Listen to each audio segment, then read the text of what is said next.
Welcome to McPlum, simple solutions served daily. You already formatted your table. Now begin. Select any cell and press Ctrl+T to convert the range to a table so additions update automatically. Once done, go to Insert and choose Pivot Table, place it in a new worksheet. In the Pivot field list, drag the Duplicate Key field to rows and the Value field to values. Make sure the Values field displays Sum Not Count. If it shows Count, change Value field settings to Sum so you aggregate numbers correctly. You want control beyond pivot tables. Start by generating a unique key list with Remove Duplicates or the Unique function. Once you have that list, place the first unique key in a cell and enter equals SUMIF, range of keys, key cell, range of values. Press Enter and fill down to some duplicates for every key.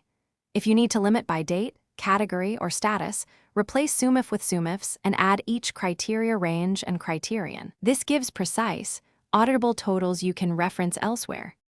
You're at the finish line.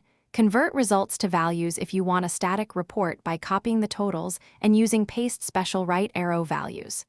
Make sure duplicate keys truly match.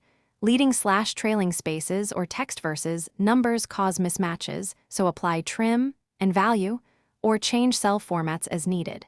If totals still differ, rerun the pivot table or recalc formulas with F9 and inspect a few problematic keys manually to find.